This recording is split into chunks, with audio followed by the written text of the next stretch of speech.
Hello class. तो कैसे हैं आप सभी लोग। स्वागत है आप सभी का एक और नई वीडियो में, जहां पर आज हम लोग डिस्कस करने जा रहे हैं sample paper of class third of international English olympiad.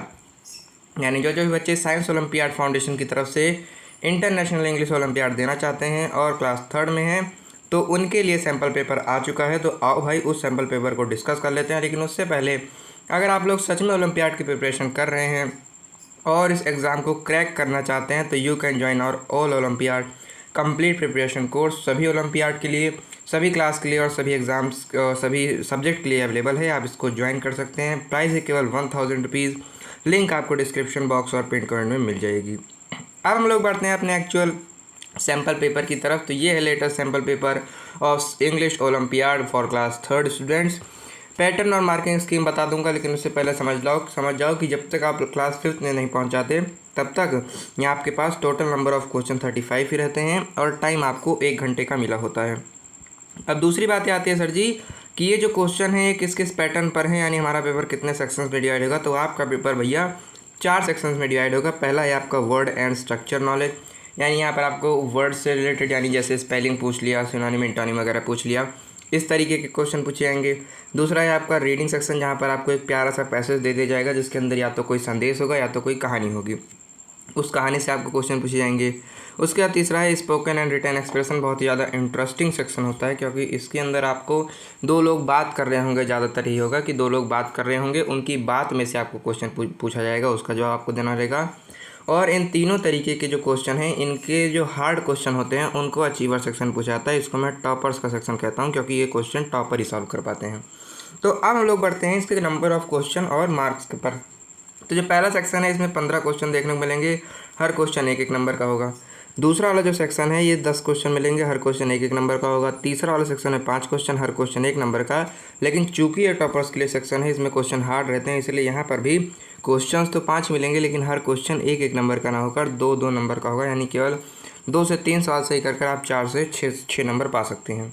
ठीक है, अब हम लोग बढ़ते हैं उस सिलेबस की तरफ जिस सिलेबस से यहाँ पर आपको क्वेश्चन पूछे जाने वाले हैं। तो हर सेक्शन के लिए सिलेबस डिवाइडेड है। पहला सेक्शन यानी वर्ड एंड स्ट्रक्चर नॉलेज के लिए सिलेबस की बात करूँ तो आपको collection, spelling, gender, singular plural, one word substitution, synonym, antonym, noun, pronoun, verb, adverb, adjective, contraction, article, preposition, conjunction, tenses, punctuation and jumble words, basic question, question tag, proverbs, idioms, ये सब आपको क्या करने रहेंगे, ये सब आपको पता होने चाहिए अगर आपको सेक्शन 1 सॉल्व करना है। अब मैं आपको यहाँ पर एक और चीज़ बता देना चाहता हूँ कि अगर आप यहाँ पर कुछ कुछ बड़े वर्ड्स देख रहे हैं, जैसे noun, pronoun, verb, adverb, adjective, ये सब आपको देख कर लग रहा होगा क्या सर जी मुझे इतने बड़े लेवल पर नाउन प्रोनाउन पढ़ना पड़ेगा। नहीं भाई, ऐसा बिल्कुल भी नहीं है। आपको बहुत बेसिक लेवल के सवाल पूछे जाएंगे इन सारे सिलेबस से भी। तो अब हम लोग बढ़ते हैं सेक्शन 2 की तरफ। तो सेक्शन 2 के अंदर आपको पता होना चाहिए कि अगर आपको search for a retrieve information from various text type, like जैसे अगर आपको कुछ वेरियस अगर कोई स्पेसिफिक इन्फॉर्मेशन आप निकाल पा रहे हैं कुछ वेरियस टेक्स्ट से, यानी वेरियस लेखों से, जैसे किसी स्टोरी से, किसी एनेक्डोट से, जैसे इन सारी जैसे लेखों से अगर आप लोग कुछ स्पेसिफिक इन्फॉर्मेशन निकाल पा रहे हैं तो आप समझ जाइए सेक्शन 2 देने के लिए आप तैयार हैं। दूसरा, अंडरस्टैंड इन्फॉर्मेशन थ्रू पिक्चर, कोई पिक्चर से आप उसकी इन्फॉर्मेशन को समझ पाएँ। टाइम टेबल फॉर्मेट, ये सारी चीज़ अगर आप समझ पा रहे हैं तब भी आप दे सकते हैं। Acquire broad understanding of and look for specific information in short test like message invitation जैसे शॉर्ट टेस्ट में भी अगर आप लोग कुछ स्पेसिफिक इन्फॉर्मेशन और अंडरस्टैंडिंग डेवलप कर पा रहे हैं तब आप सेक्शन 2 के लिए हाजिर हैं। सेक्शन 3 बहुत ज़्यादा इंटरेस्टिंग सेक्शन है, क्योंकि यहाँ पर आपको ability to understand situation based various in like, जैसे अगर कोई किसी से माफ़ी मांग रहा है, कोई किसी को धन्यवाद दे रहा है, कोई अपना इंट्रोडक्शन दे रहा है, कोई रिक्वेस्ट कर रहा है, तो ऐसी स्थितियों को सिचुएशन बेस्ड स्टेटमेंट कहते हैं। तो ऐसी सिचुएशन बेस्ड स्थिति पर अगर आप क्या कर पा रहे हैं, उसकी बात को समझ पा रहे हैं, उसमें से कुछ इन्फॉर्मेशन निकाल पा रहे हैं, तब आप सेक्शन 3 देने के लिए तैयार हैं। और अगर आप इन तीनों सेक्शन के सिलेबस में बहुत ही ज़्यादा माहिर हो गए हैं तब इन्हीं तीनों सेक्शन के हार्ड क्वेश्चन आपको अचीवर सेक्शन में देखने को मिलेंगे। अब चूंकि ये सैम्पल पेपर है तो सैम्पल पेपर के अंदर सैम्पल क्वेश्चन ही दिखाऊंगा भाई, सारे क्वेश्चन नहीं दिखा दूंगा। तो आपको यहाँ पर 35 क्वेश्चन ना देकर केवल 10 क्वेश्चन दिए होते हैं।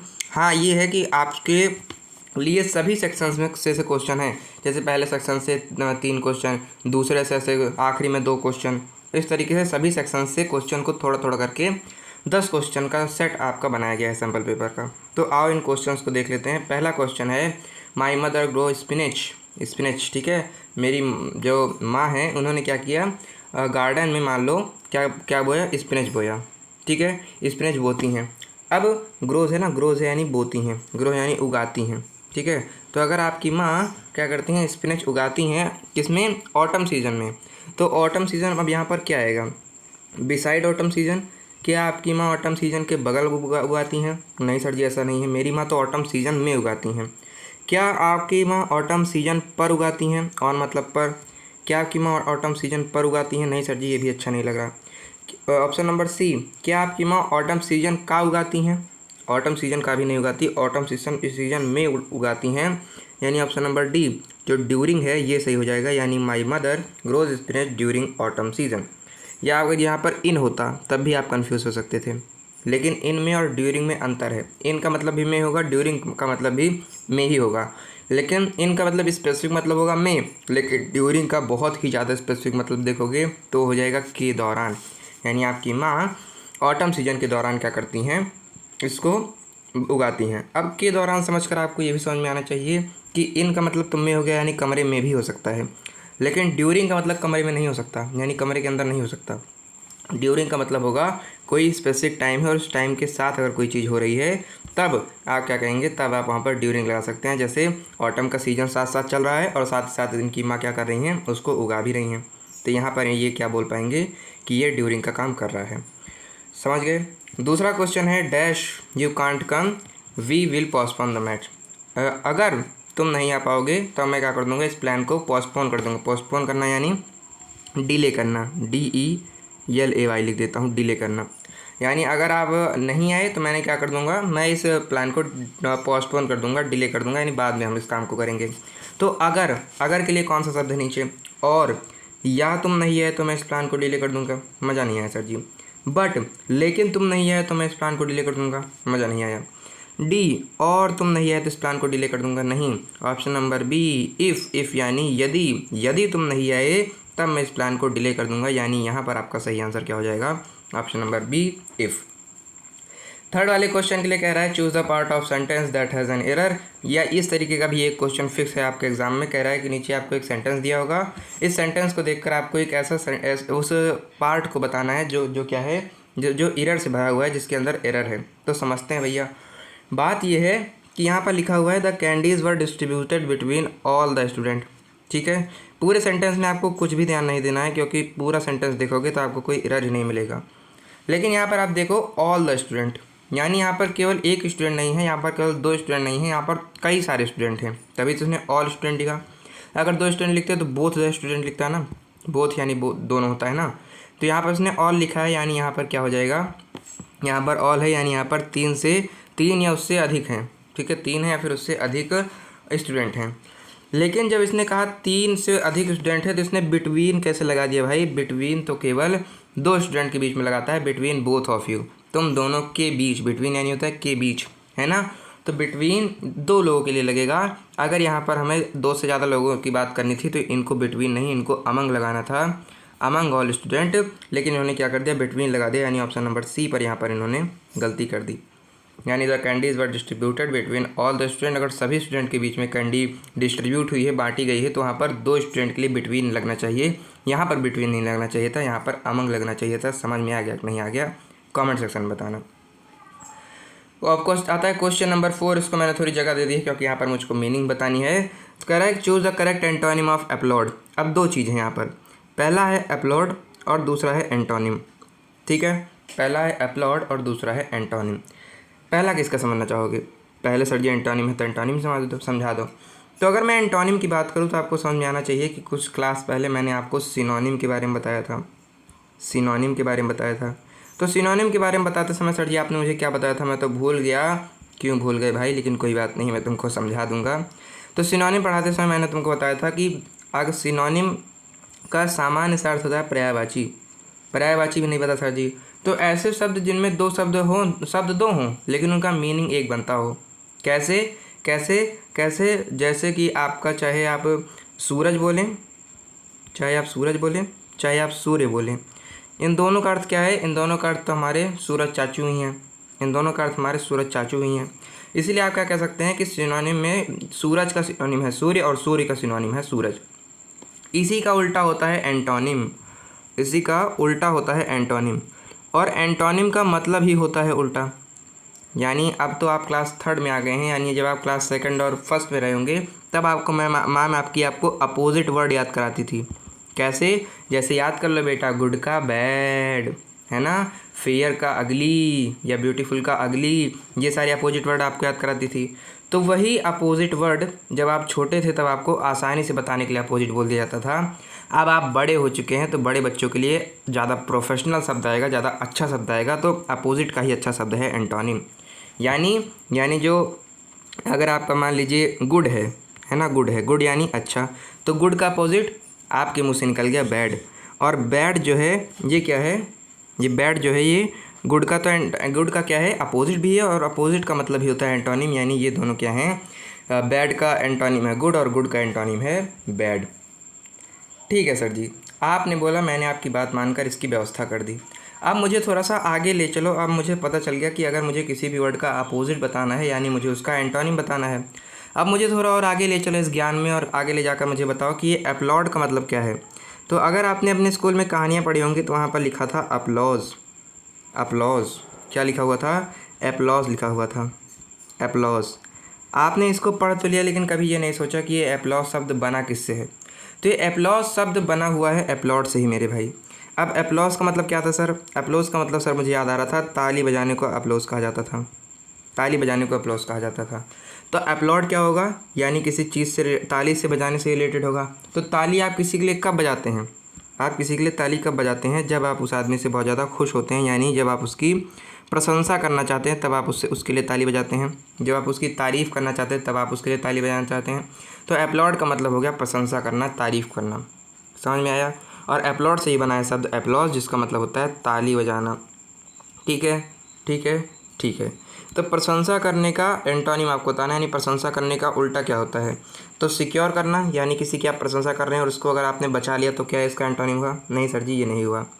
एंडोर्स का मतलब क्या होता है? ये आपको मुझे कमेंट सेक्शन बताना है, कमेंट सेक्शन बताना है एज योर होमवर्क। और कमेंट का मतलब क्या होता है? ये भी आपको मुझे कमेंट सेक्शन बताना है, क्योंकि कमेंट और कमेंट एक साथ बन रहे हैं भाई, राग में भी एक साथ आ रहे हैं। तो आप मुझे कमेंट का मतलब भी कमेंट कर दीजिएगा।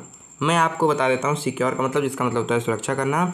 और इसका जो सही आंसर है वो है बी, यानी एप्लॉज।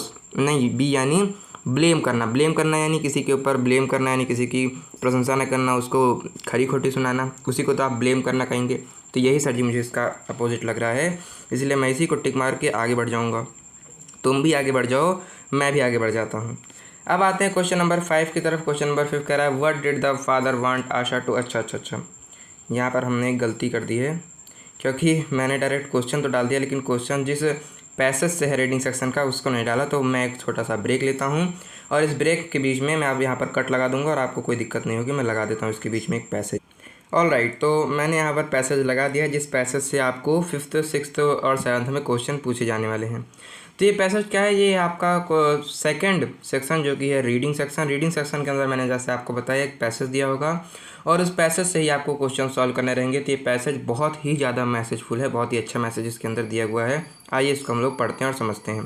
तो कह रहा है वैन एडवर्सिटी नॉक्स। अब इसमें आपको कुछ मीनिंग पता होनी चाहिए। नॉक यानी खटखटाना। जैसे अगर आपके घर के सामने कोई पहुंचा तो उस पर क्या करेगा? वो खटखटाएगा। खटखटाना यानी इसे खटखट खटखट करना, ऐसे खटखट खटखट करना, खटखटाना। ठीक है, खटखटाना हो गया। खटखटाना आपका क्या हो गया? एक तरीके का क्या हो गया? नॉक हो गया। एडवर्सिटी मतलब होता है आपदा। आपदा आपदा आपदा यानी समथिंग बैड, यानी अगर कोई बैड सिचुएशन आपकी लाइफ में आती है तो आप उसको क्या कह सकते हैं कि ये तो भाई मेरी लाइफ में एडवर्सिटी आई है। तो कह रहा है वैन एडवर्सिटी नॉक्स, यानी जब किसी आदमी के घर पर आपदा खटखटाती है, यानी किसी आदमी के जीवन में जब आपदा आती है तब क्या होता है। इसी मैसेज पर बेस्ड ये स्टोरी है। कह रहा है this is a story that explains how adversities met differently by different people. ये बताती है आपको किस तरीके से आपदा अलग अलग लोगों से अलग अलग तरीक़ों से मिलती है। ये इनडायरेक्टली कहा गया है, इसका डायरेक्टली मतलब ये है कि यहाँ पर आपको ये बताया जाएगा कि आपदा आने पर यानी कोई बैड सिचुएशन आने पर किस तरीके से अलग अलग लोग अलग अलग रिएक्शन देते हैं, अलग अलग लोग अलग अलग तरीके से परेशान हो जाते हैं। कुछ कुछ लोग एकदम परेशान हो जाएंगे, फंसिए लगा लेंगे, कुछ कुछ लोग समझेंगे, कुछ कुछ लोग डर जाएंगे। तो अलग अलग लोग अलग अलग तरीके से रिस्पॉन्स करते हैं जब उनके घर पर आपदा आती है। तो कह रहे हैं इसी कहानी पर बेस्ड है। कहानी है there was a girl named Asha. कहानी है एक लड़की की जिसका नाम है Asha, who lived with her mother and father in a village. वो एक गाँव में अपने माता पिता के साथ रहती है। वन डे, एक दिन हुआ क्या कि her father assigned her a simple task. उसके पिताजी बड़े एक्सपीरियंस्ड आदमी हैं। उन्होंने क्या किया, उसने उसको एक असाइन किया करना यानी सौंपा। हाँ, असाइन करना यानी सौंपा या कमांड देना, आप समझ सकते हैं।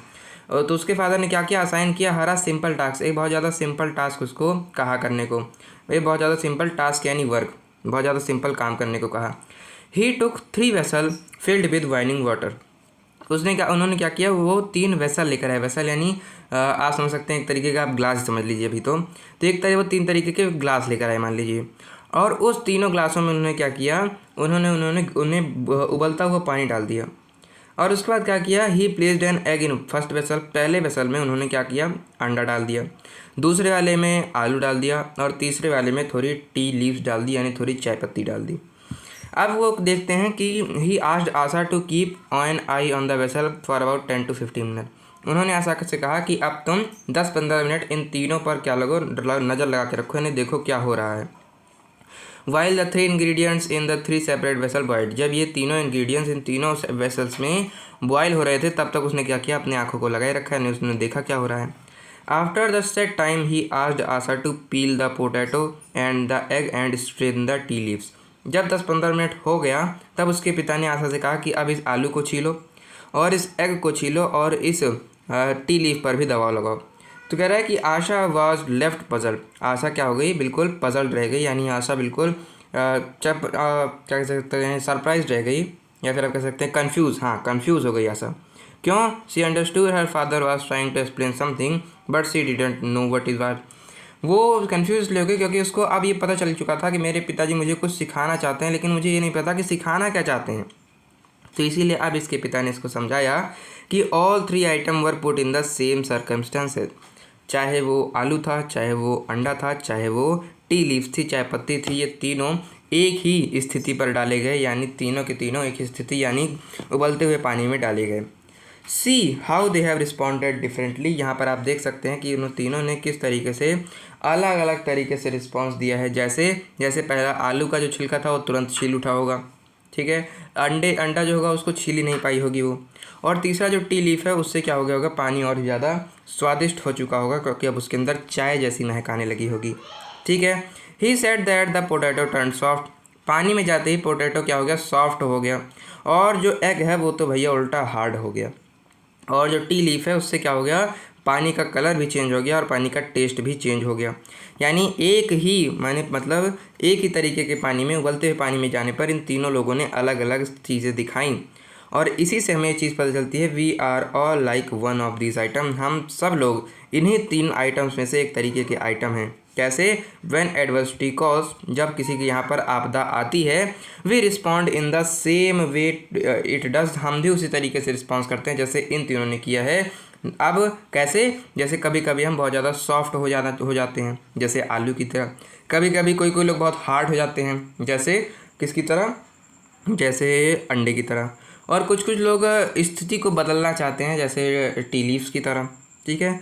अब इसमें आपको ये अपनी बेटी से पूछता है और मैं तुमसे पूछता हूँ कि आपको ये कहानी समझ में आ गई। तो अब आप मुझे कमेंट सेक्शन में बताओ कि क्या आप पोटैटो हैं, क्या आप एग हैं, या क्या आप टी लीफ हैं, चाय पत्ती हैं। ये था आपका पूरा का पूरा पैसेज और इसी पैसेज पर बेस्ड हैं ये सारे के सारे क्वेश्चन। तो इन क्वेश्चन को भी और कर लेते हैं। क्वेश्चन क्या कह रहा है कि अच्छा ये मैं इसको हटा भी देता हूँ ना, ये लो भाई, हटा दिया। अब क्या है, क्वेश्चन नंबर 5 कह रहा है कि what did the father want Asha to understand. जो उसके पिता थे वो आशा को क्या समझाना चाहते थे। तो आशा के पिता तो आशा को सिर्फ यही समझाना चाहते थे कि जब भी आपके यहाँ पर आपदा आती है तो अलग अलग लोग अलग अलग तरीके से रिस्पॉन्स करते हैं। Adversity is met differently by different people. अलग अलग लोगों द्वारा जो आपदा है वो अलग अलग तरीके से आती है।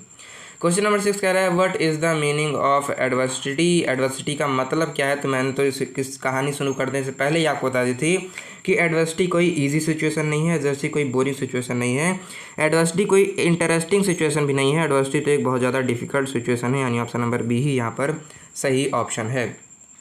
अब आते हैं तीसरे सेक्शन की तरह, जो कि स्पोकन एंड रिटन एक्सप्रेशन। यहाँ पर आपको दो लोग बात कर रहे हैं, वहाँ से आपको क्वेश्चन पूछा जाएगा। जैसे पहले में ये क्या देख रहे हैं आप, पहले में आप ये देख रहे हैं कि स्टूडेंट 1 और स्टूडेंट 2 बात कर रहा है। स्टूडेंट 1 का कह रहा है the teacher is handing dash the result, और फिर स्टूडेंट 2 कह रहा है कि आई एम नर्वस। आपका दोस्त है और आप हैं, आपका दोस्त कह रहा है ये भाई जो हमारी मैम है वो सबको रिजल्ट पकड़ा रही हैं, और फिर आप कहेंगे कि यार मेरी तो हालत ख़राब हो रखी है, पापा बहुत मारेंगे, मैथ तो मैं पढ़ता नहीं हूँ बिल्कुल, इंग्लिश तो पढ़ता नहीं हूँ बिल्कुल, ठीक है। तो यही हाल इन लोगों की हो रखी है। तो हमें इनकी बात पर नहीं पढ़ना है, हमें बस केवल अपनी ग्रामर को इसमें से निकाल लेना है। कह रहा है कि स्टूडेंट 1 ने कहा the teacher is handing dash the result. अब टीचर क्या कह रहा है, सबको रिजल्ट पकड़ा रहा है। तो यहाँ पर जो ऑप्शन दिए हैं इसी को उसके अंदर पुट करो, मीनिंग बनाओ, आपको आपका आंसर मिल जाएगा। पहला है ऑफ। क्या the teacher is handing of the result, क्या जो टीचर है वो जो टीचर है वो रिज़ल्ट का पकड़ा रही है, क्या ऐसा कुछ इसका मीनिंग बनना चाहिए। तो क्या टीचर रिज़ल्ट का पकड़ा रही है, नहीं सर जी ऐसा बिल्कुल भी नहीं है, जो टीचर है वो रिज़ल्ट का नहीं पकड़ा रही है। क्या, हाँ बी आप, क्या टीचर रिज़ल्ट को पकड़ा दी है, मतलब रिज़ल्ट पकड़ा चुकी है, आप मतलब पकड़ा चुकी ना, तो क्या वो रिज़ल्ट पकड़ा चुकी है, नहीं सर जी ऐसा बिल्कुल नहीं है। अगर वो पकड़ा चुकी होती तो ये नर्वस नहीं होता या रो रहा होता। और ऑप्शन नंबर सी है क्या, हाँ तो कह रहा है कि सी अबाउट, तो क्या टीचर रिज़ल्ट को पकड़ाने वाली है, ठीक है, क्या टीचर रिज़ल्ट को पकड़ाने वाली है। लेकिन इससे ये तो अच्छा हो सकता है, लेकिन इससे भी अच्छा है ऑप्शन नंबर डी, जो कि कह रहा है टीचर रिज़ल्ट पकड़ा रही है, teacher is handing out the result, teacher हर बच्चे के हाथ में रिज़ल्ट पकड़ा रही है। तो ऑप्शन नंबर सी गलत हो जाएगा और ऑप्शन नंबर डी जो है वो सही हो जाएगा। अब बढ़ते हैं क्वेश्चन नंबर 8 की तरफ। क्वेश्चन नंबर 8 क्या कह रहा है, क्वेश्चन नंबर 8 बड़े प्यार से कह रहा है कि शीना है एक बहन मेरी, सीना कह रही है कि what are we dash for dinner tonight, हमें आज रात डिनर के लिए क्या लेना चाहिए। और मदर कहती है पास्ता लोगी या वेजी रोल लोगी। गजब की मम्मी है यार, हमारी मम्मी कहेंगी टिंडे की सब्ज़ी ले ले या भिंडी की सब्ज़ी ले ले इसकी मम्मी कह रही है पास्ता और वेगी रोल ले लो। पास्ता ये रहा भाई और वेजी रोल ले लो। अगर तुम लोग को भी सुबह सुबह उठ के या फिर किसी भी टाइम पर अगर तुम इस वीडियो को देख रहे हो और हल्की सी भी भूख लगी है तो लो भाई पास्ता खा लो भाई की तरफ से और वेजी रोल खा लो। अब मत कहना सर आपने कुछ खिलाया नहीं, ठीक है ये लो खा लो तो कह रहा है कि शीना कहती है कि हमें आज रात में डिनर के लिए क्या लेना चाहिए। तो कह रहा है कि what are we have for dinner tonight, हम आज रात को हमें डिनर के लिए क्या लेना चाहिए, क्या ऐसा कुछ बन रहा है। नहीं सर जी ये भी नहीं बन रहा है। ईटन यानी ईटन, क्या ख्याल लिया है ना, ईटन तो थर्ड फॉर्म है तो लिया के लिए बननी चाहिए। तो what are we eaten for dinner tonight, हम आज रात के लिए क्या खा लिया करना चाहिए, ऐसा कुछ नहीं बन रहा है। और टुनाइट है फ्यूचर के लिए भी है तो ये तो कतई नहीं हो सकता। और टुनाइट है ना, टुनाइट यानी आज रात, तो आज रात तो फ्यूचर के लिए आएगा ना मेरे भाई। तो आज रात यानी टुनाइट, तो टुक कैसे लग गया, टुक तो पास्ट फॉर्म के लिए यूज़ होगा तो टुक भी नहीं होगा, यानी ऑप्शन नंबर बी हैविंग ही बचा। यानी आज रात के लिए हमें क्या लेना चाहिए, what we are having for dinner tonight, हमें आज रात के लिए क्या लेना चाहिए। नाउ कम्स अचीवर सेक्शन यानी टॉपर्स का सेक्शन यानी हार्ड सेक्शन, जिसमें क्वेश्चन नंबर 9 कह रहा है कि Ramesh had to be dash to the city hospital for a week after he serious accident. Ramesh भाई का हमारे क्या हो गया, बड़ा सीरियस एक्सीडेंट हो गया है, इसीलिए इनको कुछ समय तक जो सिटी हॉस्पिटल है वहीं पर रहना पड़ेगा। अब इसमें फिर से वही है, इंग्लिश में जब भी आपको fill in the blanks related question पढ़े तो अगर आप समझदार आदमी हैं तो आपको एक ही काम करना होगा, सारे ऑप्शंस को उस फिल इन द ब्लैंक्स वाले ब्लैंक के अंदर भरो और देखो कि क्या अर्थ बन रहा है, क्या वो अर्थ कोई सेंस बना रहा है। नहीं बनाएगा मेरे भाई, जो सही ऑप्शन होगा वही सेंस बनाएगा। तो पहले शेल्टर ले लो, Ramesh had to be shelter to the city, Ramesh को क्या होगा सिटी के नीचे छाया लेनी पड़ेगी। कुछ सेंस बन रहा है इस बात में, कोई सेंस है इस बात में नहीं। ऑप्शन नंबर बी है located, Ramesh had to be located to the city, Ramesh है भाई ताजमहल नहीं है जो किसी सिटी के अंदर लोकेट होगा, तो इसीलिए क्या होगा बी भी नहीं होगा।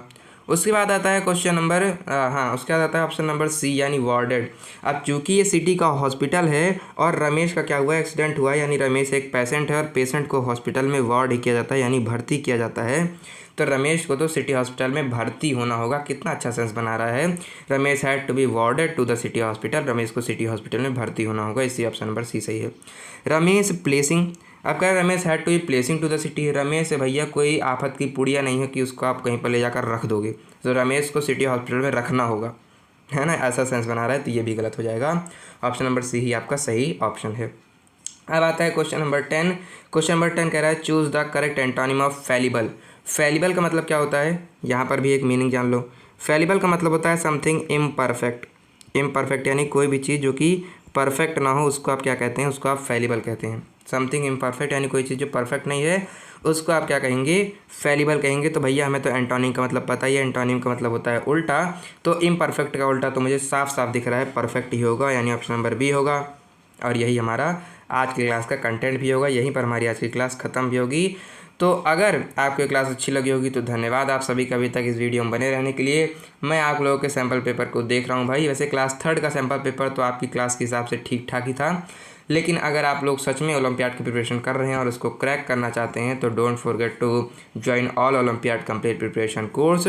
आपको ऐसा नहीं है कि सर जी मैं तो इस ओलंपियाड की तैयारी कर रहा हूँ, मैं तो इस क्लास से कर रहा हूँ, मैं तो इस सब्जेक्ट से कर रहा हूँ, क्या मेरा हो पाएगा? बिल्कुल हो पाएगा भाई। हर ओलंपियाड के लिए, हर क्लास के लिए और हर सब्जेक्ट के लिए अवेलेबल है ये हमारा कोर्स। इसकी लिंक आपको डिस्क्रिप्शन बॉक्स और पिन कमेंट में मिल जाएगी। प्राइस है केवल 1000 रुपये। बाकी अगर आपको क्लास अच्छी लगी होगी तो धन्यवाद आप सभी का अभी तक इस वीडियो में बने रहने के लिए। वीडियो करिए लाइक, कमेंट करिए सभी आंसर। जैसे मैंने आपको कुछ वर्ड मीनिंग पूछी है, वीडियो को पीछे कर देख लेना, उसका उन दोनों वर्ड मीनिंग का मुझे उन दोनों वर्ड का मीनिंग आपको मुझे बताना है। और जो मैंने पढ़ाया समझ में आया कि नहीं आया, क्लास कैसी लगी ये भी मुझे कमेंट सेक्शन में बताना। बाकी शेयर करने इस वीडियो को अपने ओलंपियाड प्रिपेयरिंग दोस्तों को और सब्सक्राइब करें इस चैनल को for more content like this. बाकी मैं मिलता हूँ आपको नेक्स्ट क्लास में कुछ और चीज़ पढ़ाते हुए। तब तक के लिए पढ़ते रहिए। बहुत बहुत बहुत बहुत धन्यवाद।